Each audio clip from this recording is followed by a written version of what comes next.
Hello and welcome to In the Rising, a health and wellness podcast for those going through and those supporting those going through cancer.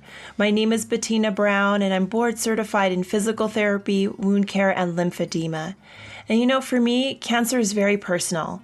It's affected my friends, my immediate, and my not so immediate family.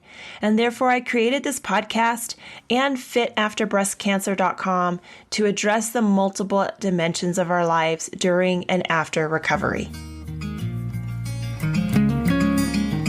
Welcome to this episode where we're going to talk about something super invigorating. Cancer fatigue. Why does it occur and how are we going to cope with this? So with my own clients, this is something that we talked about, I would say 50 to 60% of the time.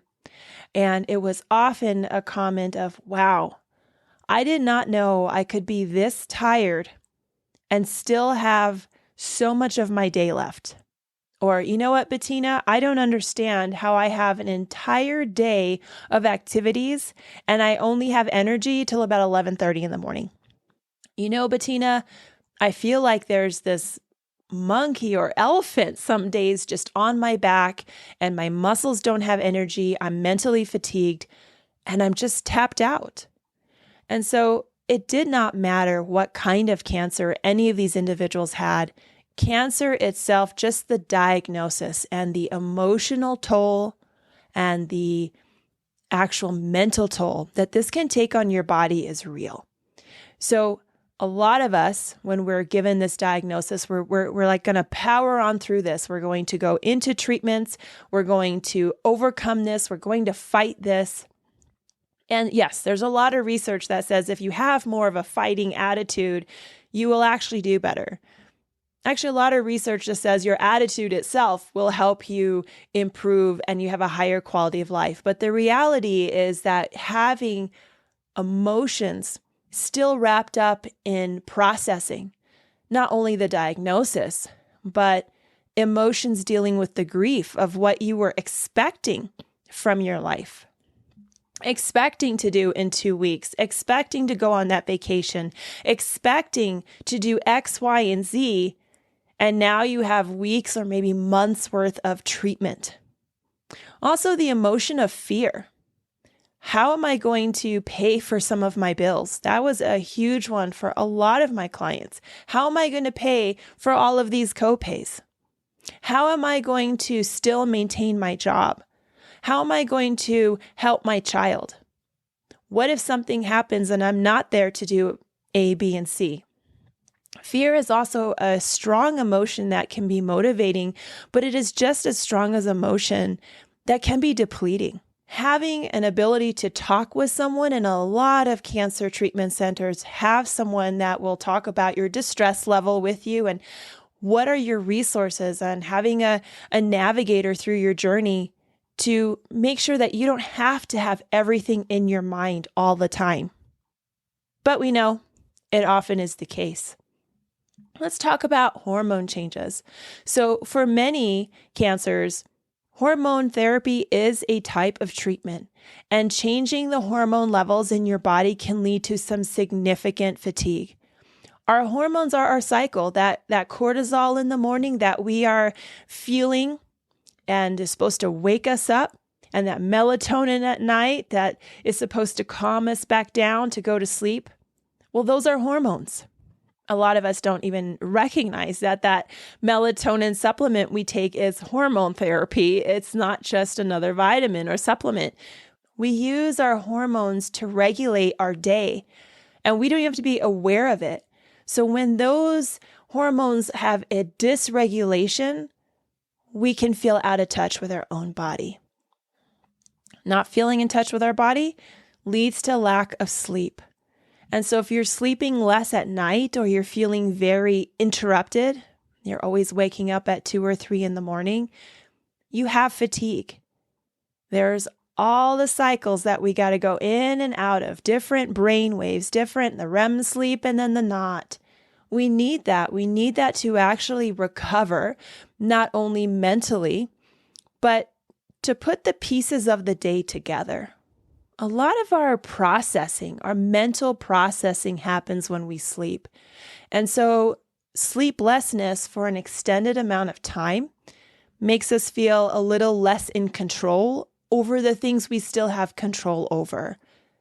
And that certainly does not help us feel like we're doing anything well. And let's not forget nutrition.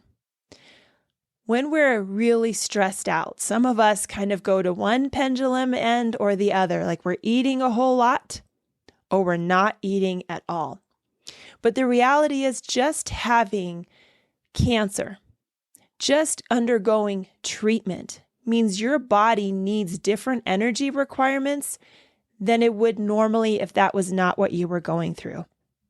But how do you take in enough nutrients, and not just supplements from pills, but literally nutrients from food, when you have nausea and vomiting making it difficult to eat?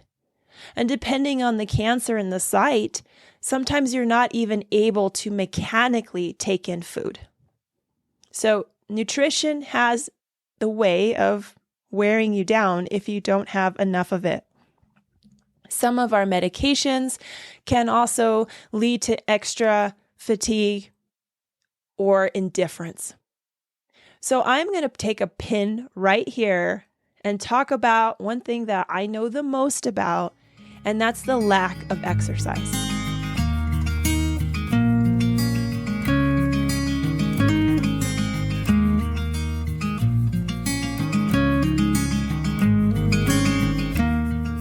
That's that E word that a lot of people don't like to talk about. And I myself am not always a fan of exercising. I like to move. I don't always necessarily want to exercise. But I love the idea and the concept that the lack of movement can also make you feel tired. And it almost seems counterintuitive that moving more will give you more energy.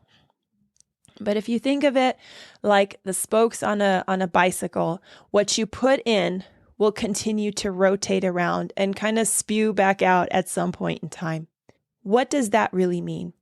Do we even have all of the answers to support exercise? Nope. No, we don't.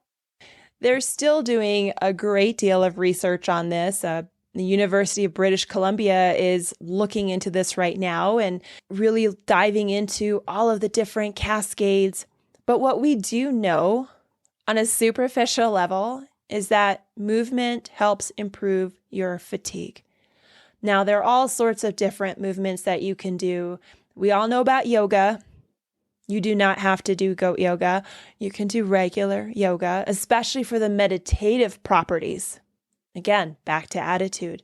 But just strength training is very important. Cardiovascular activity. They're showing that HIIT workouts are great, high intensity for a very short amount of time. But we even know that some resistive strength training is helpful as well. So what does all of that mean when you're looking through? I think some of us have more of a propensity or a desire to do one over another. Some will love a treadmill over an elliptical or the other way around. Others absolutely love weight training, but if you get them on an elliptical or a treadmill, good luck. I think ultimately it's which of these do you really think you can do on a regular basis? And regular can be 15 minutes, 20 minutes, 3 times a week or higher.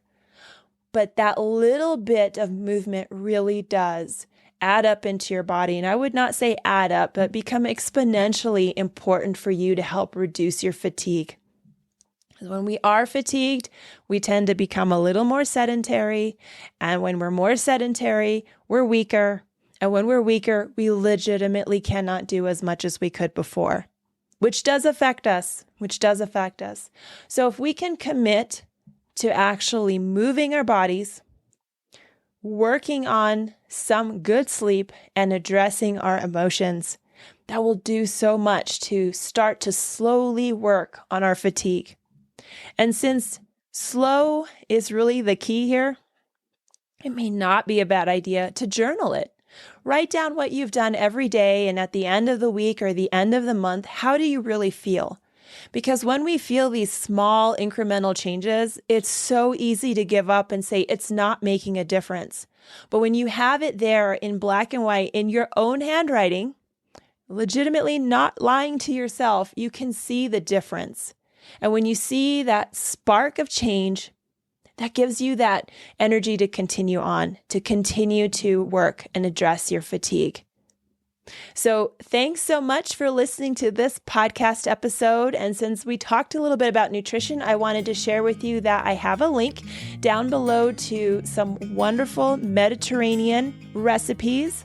Mediterranean because it has the most research to support that it helps reduce your risk of cancer and helps reduce your risk of recurrence. It's never too late to start eating well and moving your body. Until next time, let's keep building one another up.